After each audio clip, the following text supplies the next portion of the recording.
जनतेच्या न्याय हक्कासाठी प्रजासत्ताक न्यूज सदैव आपल्यासोबत।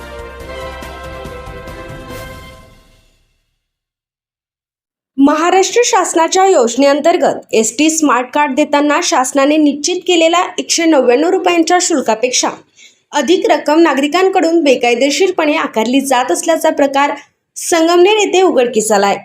याबाबतची माहिती भारतीय जनता पार्टी महिला शहर अध्यक्ष सौ पायलताई ताजने यांना मिळाल्यानंतर त्यांनी तातडीने या प्रकरणात लक्ष घातले।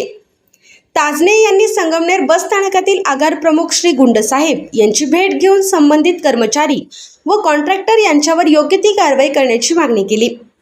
यावेळी विविध मुद्द्यांवर चर्चा करत नागरिकांची कोणत्याही प्रकारची गैरसोय किंवा त्रास होऊ नये याची दक्षता घेण्याचे आवाहन करण्यात आले।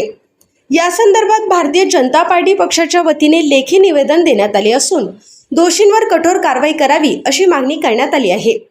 यावेळी भारतीय जनता पार्टीचे सर्व पदाधिकारी उपस्थित होते।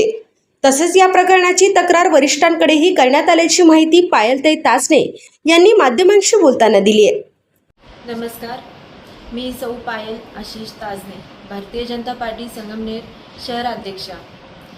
आपल्याला महाराष्ट्र सरकारने महिलांसाठी व ज्येष्ठ नागरिकांसाठी एक बस स्टँड आगारात आपल्याला एक शासकीय योजनेमार्फत स्मार्ट कार्ड काढून मिळत आहे महिलांना व ज्येष्ठ नागरिकांना।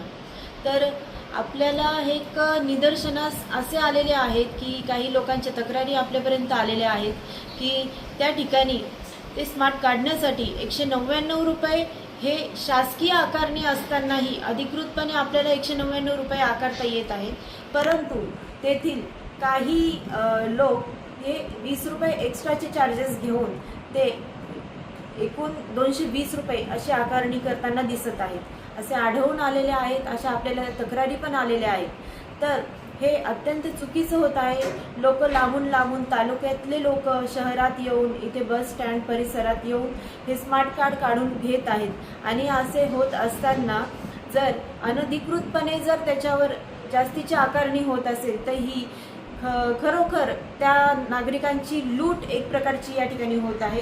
तर मी ह्या अधिकाऱ्यांना त्या ठिकाणच्या आपल्या बस स्थानकाच्या आपल्या अधिकाऱ्यांना सांगू इच्छिते की हे लवकरात लवकर आपण थांबवावे, नाहीतर यावर आम्ही स्ट्रिक्टली काहीतरी ॲक्शन घेणारच आहोत। जय श्रीराम।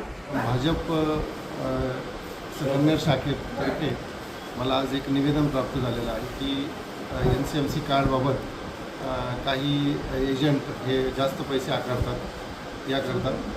तर मी सर्व नागरिकांना तसंही आवाहन केलेलं आहे की राज्य परिवहन महामंडळाने आणि परिवहन मंत्री यांनी 199मध्ये सदरचं कार्ड वाटप करण्यात येणार आहे असे जाहीर केलेलं आहे। त्यामुळे कोणी नागरिकांनी 199च्या व्यतिरिक्त देऊ नये 1 रुपया या कार्डसाठी। आणि हे जे निवेदन प्राप्त झाले याबाबत आम्ही सदरची कार्यवाहीवरती वरिष्ठांकडे आमच्या कळविणार आहोत। त्याबाबत जी कारवाईचे अधिकार आहेत ते आमचं वरिष्ठ कार्यालय निश्चितच घेईल। धन्यवाद। संपूर्ण तालुक्यातून का संगमनेर तालुक्यातून का बाहेरच्या लोक? हो का? किती लोकांनी घेतला असं? तर त्याला ऐक ना, एका पाचशे किती पैसे घेता आपण? 200 रुपये 220 रुपये घेतो। 20 रुपये आपली ॲक्टिवेशन आहे ना, ती ॲक्टिवेशन करून द्यावं लागतं। आणि पावती कितीची देतात? 220 200 रुपयाची का 200ची? 220ची पावती देतो का 200ची देतो? 199 रुपयाची पावती आहे। वरचे पैसे वर 20 रुपये ॲक्टिवेशनचे घेतो आपण। त्याची नोंद नाही का? मग त्याची नोंद आहे ना, त्याची पावती देतो आपण 20 रुपयाची। आपल्या परिसरातील ताज्या घडामोडी पाहण्यासाठी आजच प्रजासत्ताक न्यूज 24ला सबस्क्राईब करा आणि रहा अपडेट। तसेच लाईक अँड शेअर करायला विसरू नका। प्रजासत्ताक न्यूज सदैव आपल्यासोबत।